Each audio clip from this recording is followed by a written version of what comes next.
mean, hasn't the Bible been changed over and over through all the years? Isn't it full of legends, made up stories about people that never really existed, of events that never really happened? I mean, isn't it just a fairy tale? Well, think again. As our archaeological father, as you might be able to call him, Rabbi Dr. Nelson Glueck, he said this. It may be stated categorically that no archaeological discovery has ever controverted a biblical reference. So through archaeology, the Bible has been confirmed to be one of the most reliable works of history.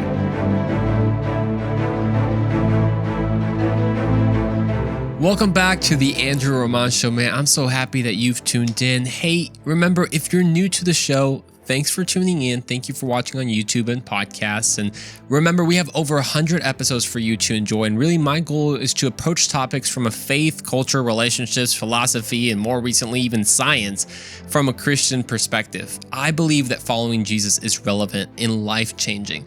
I want to be able to answer life's most pressing questions in the way that makes sense and has a real effect in my life and those around me.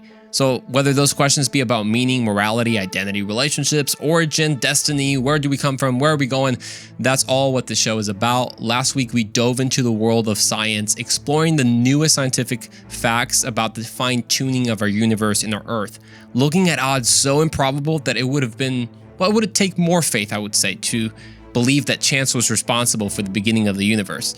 If you haven't watched that, you will be blown away. I really recommend it. And it also was really cool to see the response from some of the reels I made from the episode, some of them even getting more than 10,000 views.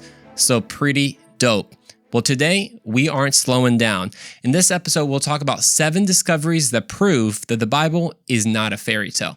This episode is crucial because it's still a very prominent thought that the Bible is full of made-up stories, or even if it was telling the truth in some cases, it's just been changed over and over again, right? So many translations, so many changes, that we just don't have anything like the original anymore.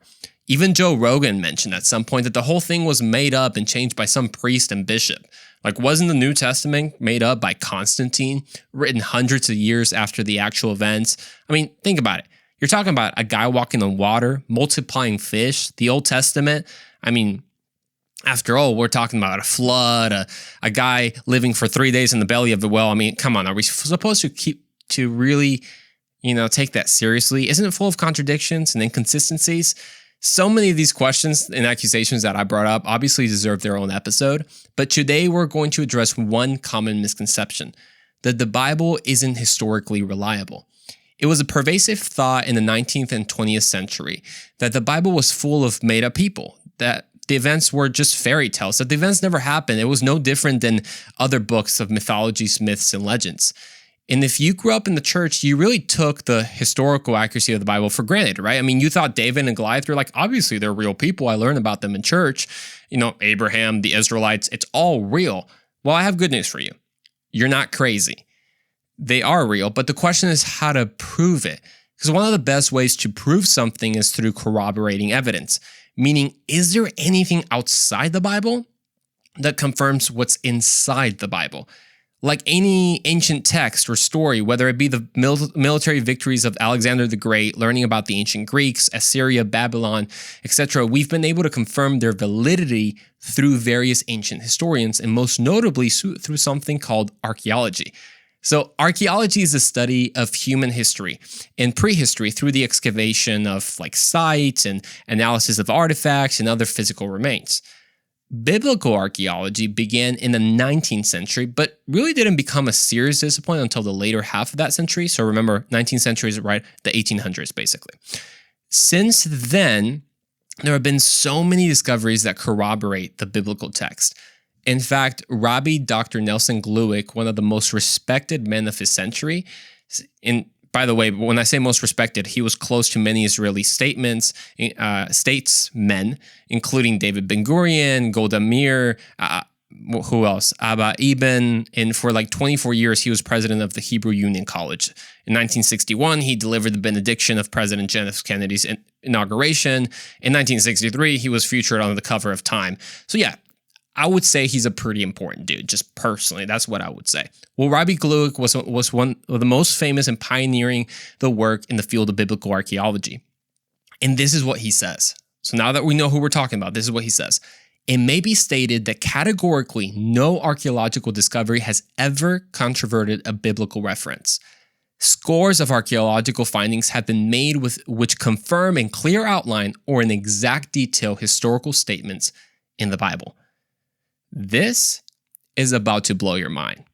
By the way, all of this info is really credited to Eric Metaxas, who compiled it in his latest book, Is Atheism Dead?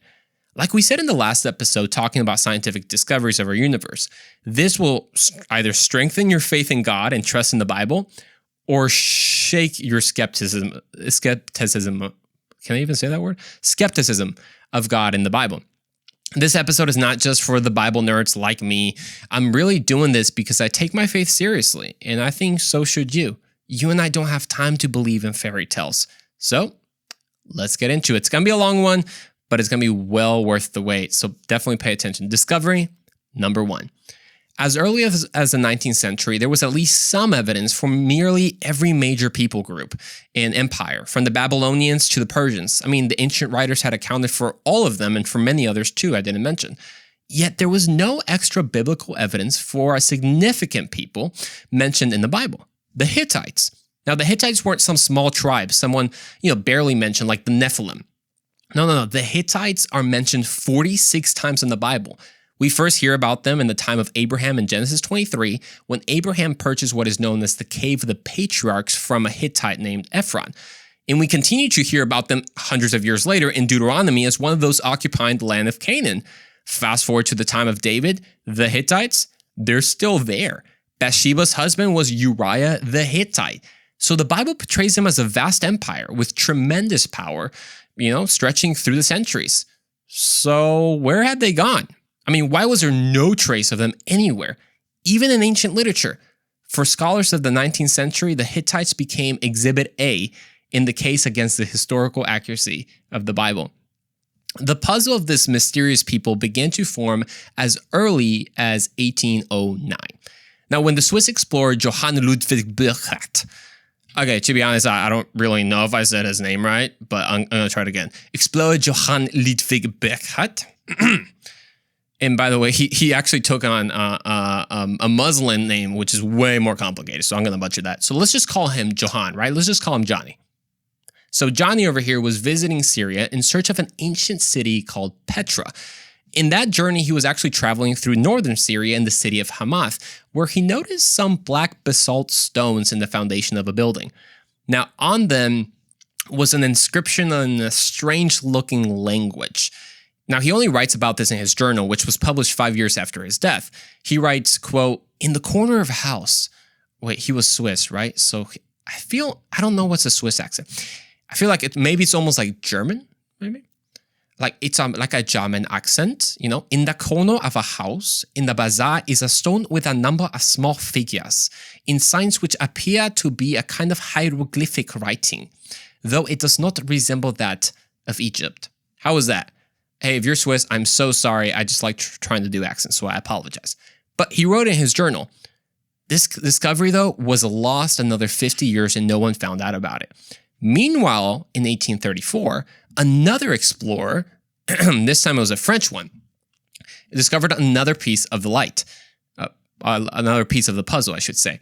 So this French explorer, Charles Tixier, was wandering northward through Turkey in search of the ruins of a lost city called Tavium. It was a Roman city. When he arrived at a village of Bogokois, he inquired with the locals about any ancient ruins they might have seen. And they took him to some hills overlooking the village, and Tixier was astounded to behold the remnants of a civilization that did not look Roman and was much older.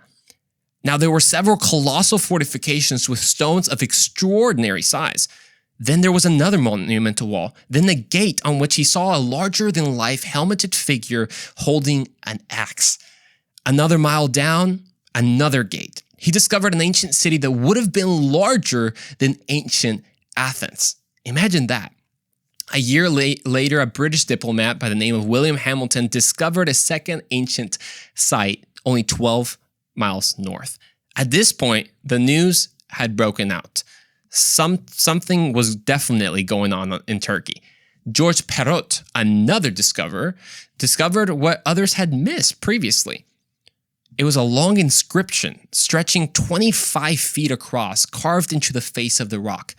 So many archaeological discoveries so far, yet no one had any idea who the civilization was. It wasn't until an Irish missionary, William Wright, when he enters the picture, that the identity is discovered. As he researched all the evidence so far, right? The black basalt stones, these inscriptions, these walls, these statues, these gates, as he realizes, wait a second, this is all lining up with the biblical account of the Hittites. Now, of course, you might say, well, he was missionary, right? He's biased, he's Christian. Well, of course, we're not just taking his word for it. The puzzle begins to take its forms in the years of 1870. We're talking about 1870. Remember the black basalt stones? Those weren't until since 1806. So almost 70 years here, and we're just making progress. In 1870 is whenever people were able to get what's called squeezes, which their paper mache impressions were made of those black basalt stones that were discovered back in 1806 in northern Syria. And they also found similar inscriptions all the way to Izmir in western Turkey. So through the work of linguist experts like Henry Sayce and Hugo Winkler, and by the way, when I say language experts, I mean these guys, one of these guys could read Latin and ancient Greek before he was 12. Bruh, what were you doing before you were 12? I was still picking my nose, bruh. I was eating my boogers at 12. By the way, I was not, okay? In my defense, I really was not eating my boogers by the age of 12. But I definitely was not reading ancient Greek and ancient Latin, okay? I was not doing that. Well, these guys cracked the first code of this language, and with it became known as Luwian, the ancient language of the Hittites. Now, again, this takes a whole scholarly consensus to even agree on. But they did. In the decades after, even more evidence emerged to substantiate the claim that these were the Hittites, and they're still even emerging now. The ancient city that was discovered in northern Turkey, do you remember that, with the huge person with the axe? It's called Hattusa, the capital of the Hittite kingdom. Or I would say it really sounds like the house of Jabba the Hutt. Come on, Hattusa, the Hutta. Man, that was going to be real ugly. If you're watching right now, I was just trying to be like Jabba the Hutt for a second, but then I realized that's probably really bad imaging. Yeah, that probably got really nasty, me trying to look like Jabba the Hutt. But hey, that's what it was called, Hattusa, the capital of the Hittite kingdom.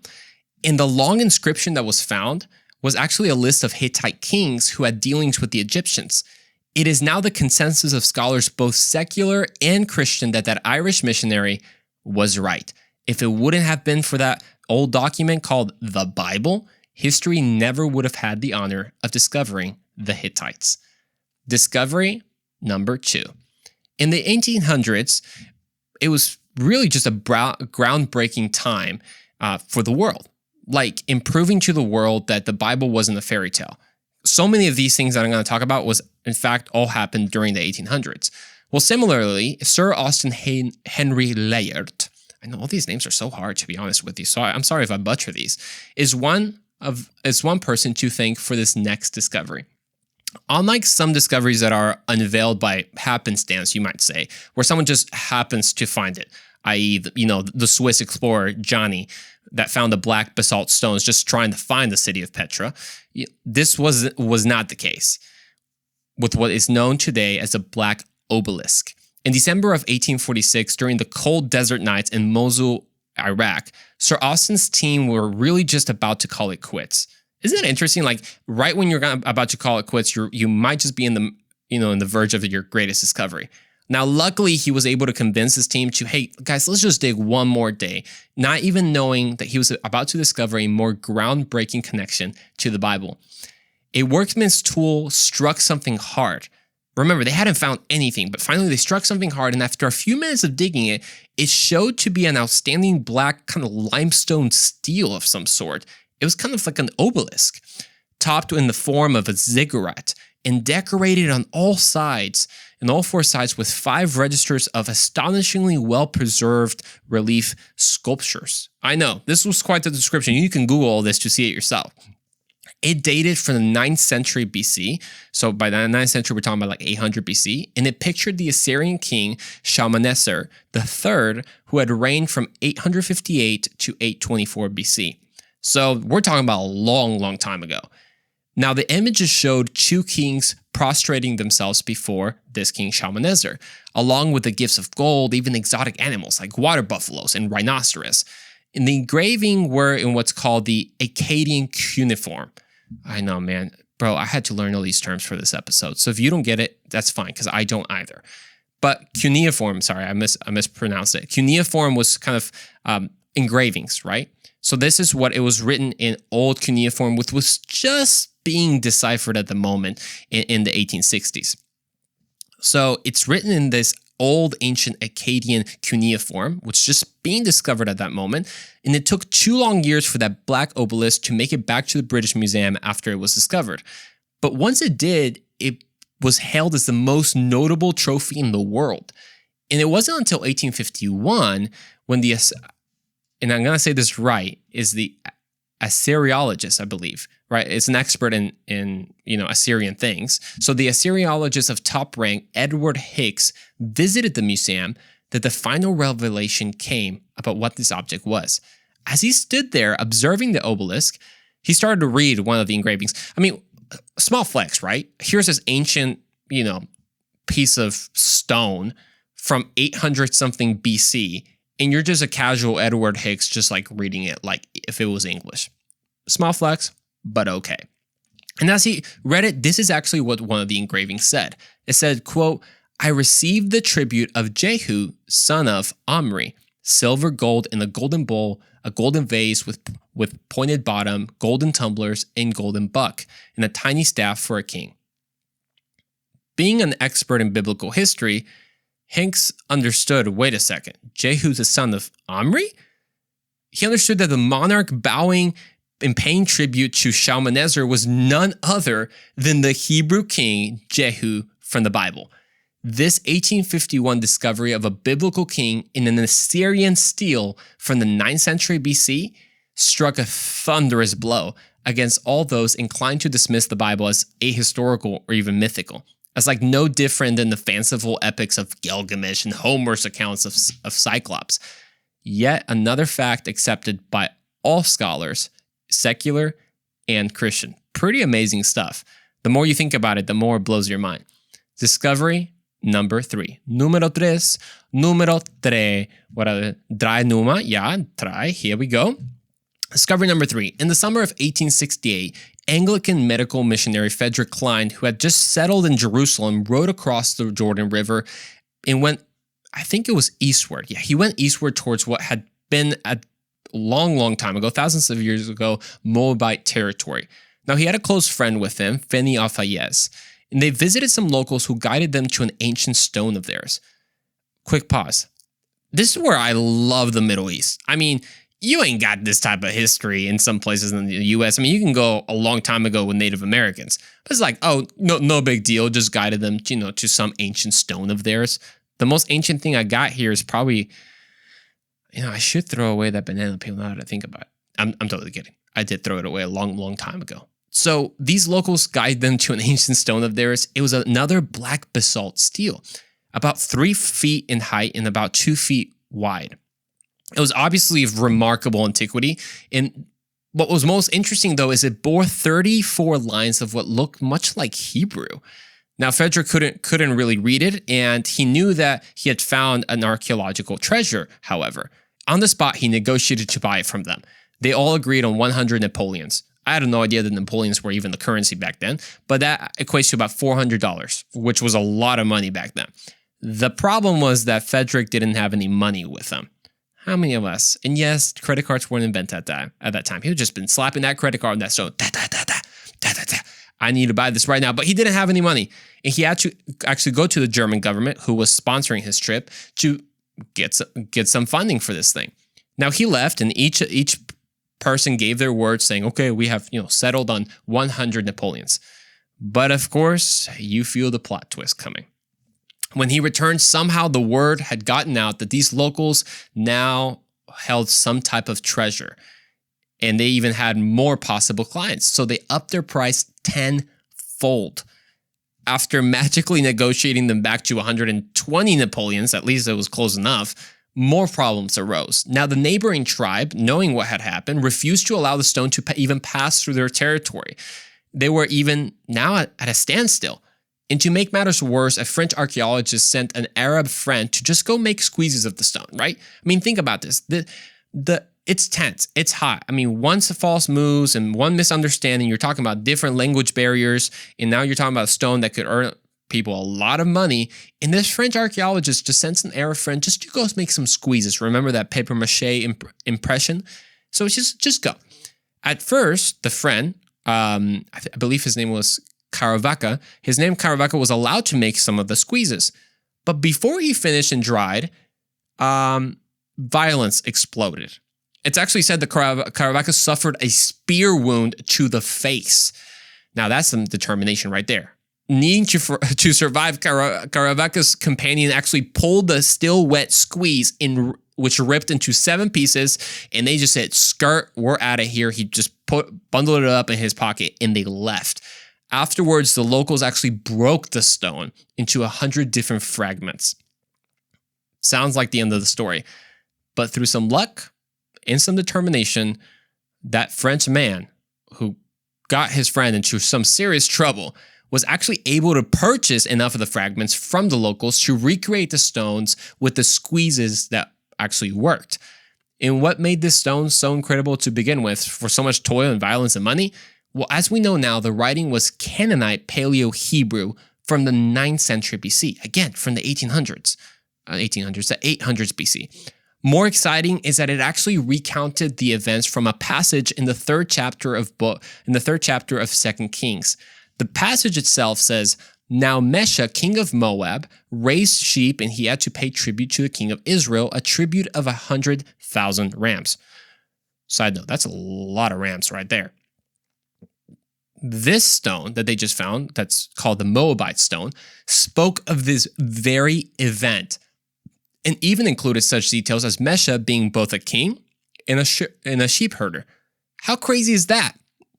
It is now known as, I mentioned, the Moabite Stone, which now currently stands in the Louvre Museum. By the way, I was in the Louvre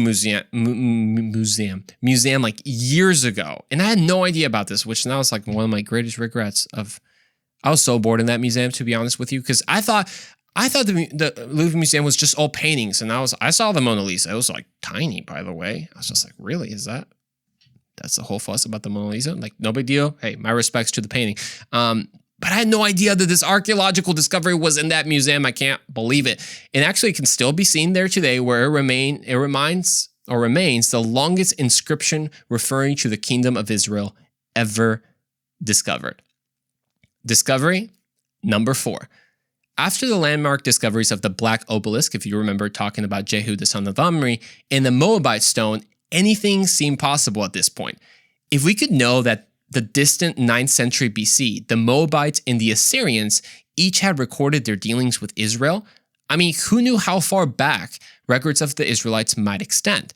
For the discovery, we owe it to the father of Egyptology, Sir William Matthew Flinders. We'll call him Flindy. I'm just kidding. We'll call him Mr. Flinders or Sir Flinders. He was by far the most well-known of his time in the field of archaeology.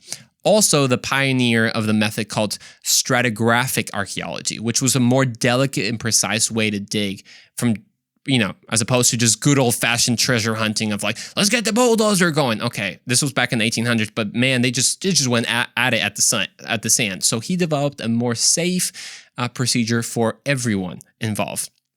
And it's actually even used to this day. So in 1896, Flinders was doing what Flinders just did, casually, discovering ancient artifacts. I mean, no big deal, small flex. What'd you do on Monday?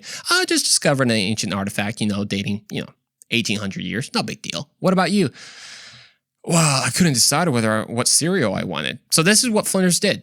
At that time, he was in Thebes, the ancient city of Thebes, and he discovered a statue of an Egyptian pharaoh called Merneptah. After that discovery, he actually uncovered a rather obscure blast granite stele, which was It was actually the longest and tallest stele that has ever been discovered, about 10 feet in height. And he noted some inscriptions on it that was common to steles, meaning a German Jewish philologist, which, by the way, I had to Google what philologist meant, but it's basically an expert in linguistics. So thankfully, he was there handy to help translate it. And it's common for steles and these kind of recountings of history to retell the many victories of said pharaoh. So in this case, it was the pharaoh, I believe his name was Merneptah. Yeah. So it was just recounting his victories. And that's exactly what this stele did. It was expected. And it talked about the Egyptians' victories over the sea people. But near the end, it began to read this, quote, Canaan is despoiled with every evil treatment. Wait a second. Canaan? Isn't that in the Bible? Like, no mention of the Canaanites have ever been seen outside of the Bible up to that point. But there it was.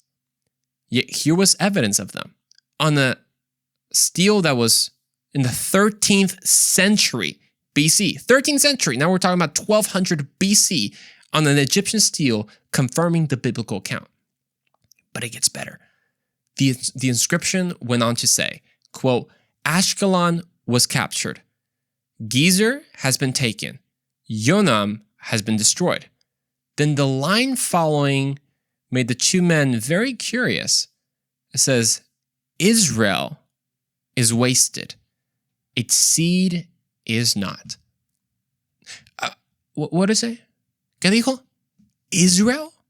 You're talking about 13th century BC on this Egyptian stele, and here comes not only the Canaanites, but now Israel. They couldn't believe it.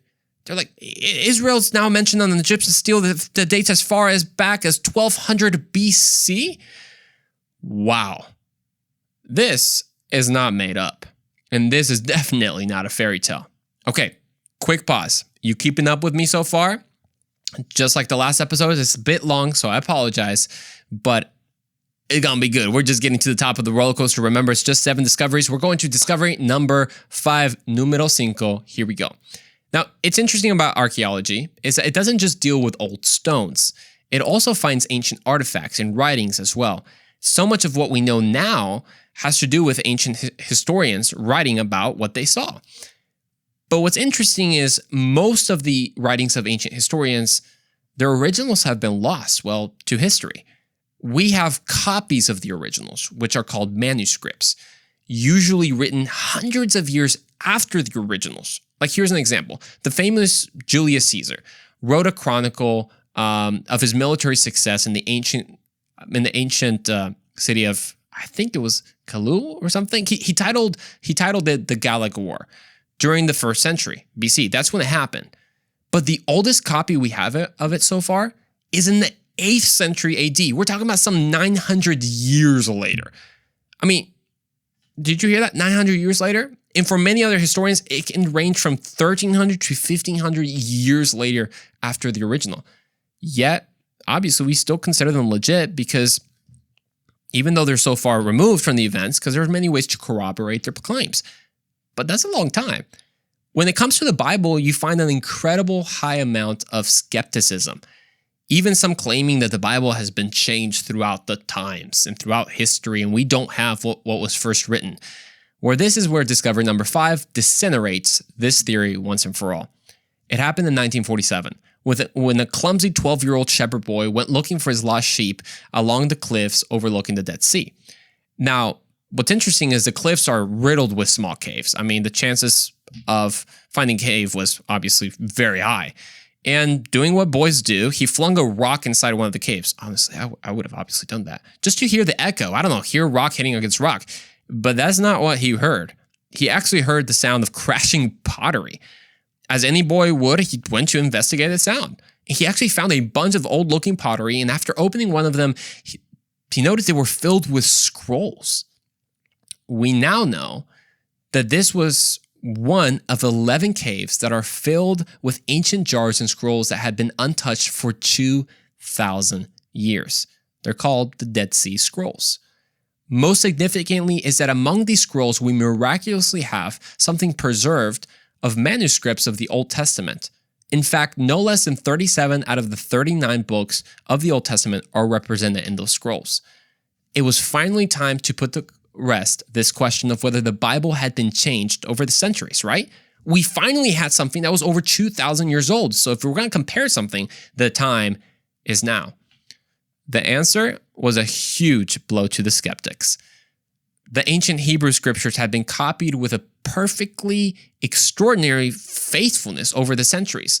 I mean, among the oldest scrolls were copies of the book of Isaiah dating to the 4th century BC, meaning they were only 200 to 300 years removed from Isaiah himself. 200 to 300 years. Remember Julius Caesar, 900 years later? This is only 200 to 300 years. The only differences were grammar points, like periods of comma, so to speak, but no words changed and no letters changed. This also affects the way we look at prophecies because scholars and skeptic scholars claim that the entire Old Testament was made up, so all the prophecies that supposedly came true, well, of course they came true because it's all made up to begin with, right? The prophecies were just kind of filled in there. But with this discovery, it proves that these ancient prophecies were written, in fact, hundreds of years before their fulfillment, making them legitimate. One dramatic example is Psalm 22, written hundreds and hundreds of years before Christ, and it depicts the details of his crucifixion. Another blow to skepticism. Discovery number 6. In 2015, there was a seal form that was discovered that was dated to about 700 BC and discovered in Jerusalem, bearing the inscription belonging to Hezekiah, son of Ahaz, king of Judah. Pretty incredible stuff. I mean, that's just a discovery itself.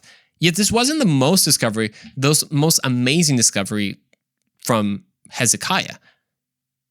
We actually first discover evidence of him in 1830 when Colonel Robert Taylor finds a very interesting large prism, hexagonal, an object of red-baked clay in Nineveh. I mean, man, these people, what do they do with their lives? But here they go, just finding more things. It actually took years to translate as the code, well, you guessed it was cuneiform. Yeah, cuneiform. The code wasn't broken yet. But once it was, it read this. As for the king of Judah, Hezekiah, who had not submitted to my authority, I besieged and captured 46 of his fortified cities, along with many smaller towns, taking into battleground with battering rams. I took as plunder 200,000 people, both small and great, male and female, along with a great number of animals, including horses, mules, donkeys, camels, oxen, and sheep. As for Hezekiah, I shut him up like a caged bird in his royal city of Jerusalem. I then constructed a series of fortresses around him, and I did not allow anyone to come out of those city gates. His towns, which I captured, I gave to the kings of Ashdod, Ekron, and Gaza. Whoa, that's the most detailed we've ever seen out of a stele. This was actually King Sennacherib of Assyria, boasting about his victories against King Hezekiah of Israel. Yet he never says he conquered Jerusalem. But how come? I mean, gosh, you're talking about the Assyrians at this point. How did Hezekiah survive the siege from such a powerful nation? Well, in his time, the main source of water came from the Gihon Spring, which also irrigated the Kidron Valley. It was just outside the city walls. In preparation for the siege, he strengthened his walls, but also had to do something about that spring because it would have given unlimited water to the Assyrians, which would have made their siege indefinite. So what did he do? He diverted the water, cutting the access from the Kidron Valley. Again, we have two sources, one from an Assyrian himself talking about the siege, and now we read 2 Kings chapter 20, verse 20, that says this. Now the rest of the acts of Hezekiah and all his might, in how he made a pool in a tunnel and brought water into the city, are they not written in the Chronicles of the Kings of Judah? I had previously, he was the king of Israel, but correction, is the king of Judah. 2 Chronicles 32, verses 2 through 4 gives us even more details. When Hezekiah saw that the Sennacherib had come and that his purpose was to make war against Jerusalem, he says he consulted with his leaders and commanders to stop the water from the springs which were outside the city and they helped them. Thus, many people gathered together to stop all the springs and the brooks that ran through the land, saying, "Why should the kings of Assyria come and find much water?" Are you getting? I hope I'm explaining this right, and we're about to wrap up the episode pretty soon, so don't worry about it. But here's more discoveries from the Bible and from Assyrian testimony. How did he divert the water? Well, it wasn't until 1880 that we found out that it was through what's called the Hezekiah's tunnel. It's actually an inscription that some teenager unwittingly just stumbled upon.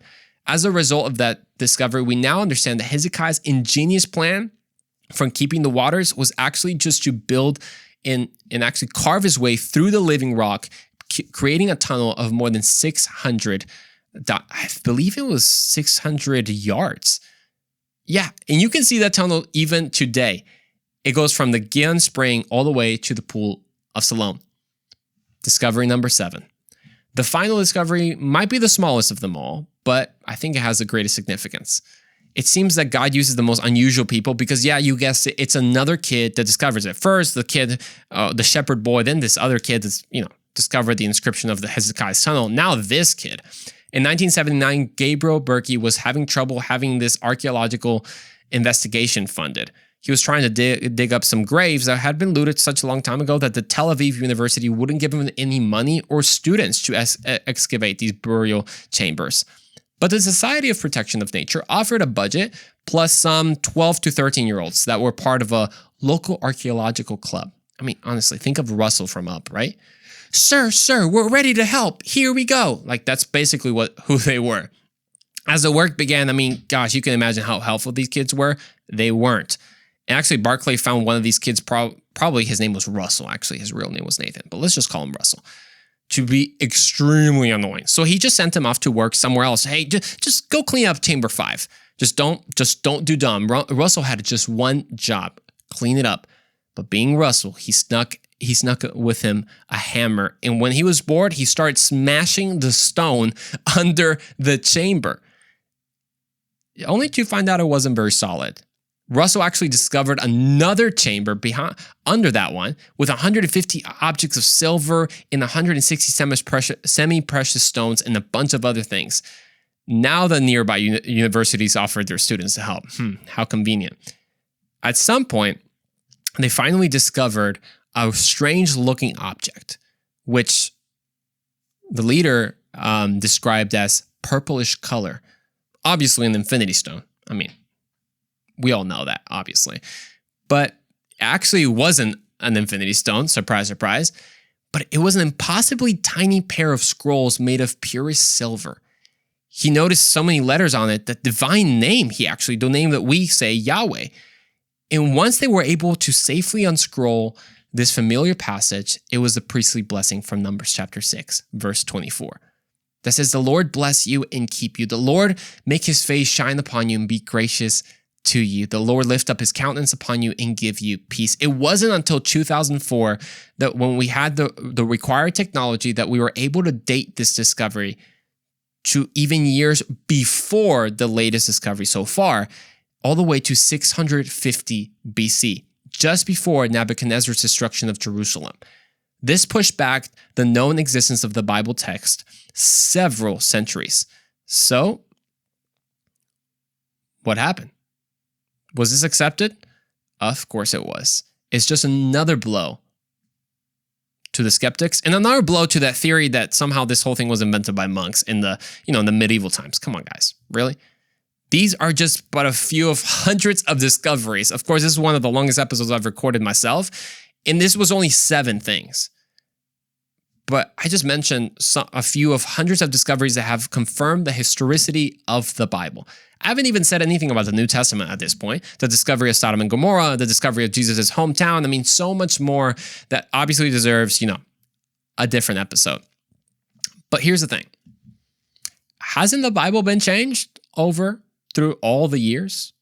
I mean, hasn't the Bible been changed over and over through all the years? Isn't it full of legends, made up stories about people that never really existed, of events that never really happened? I mean, isn't it just a fairy tale?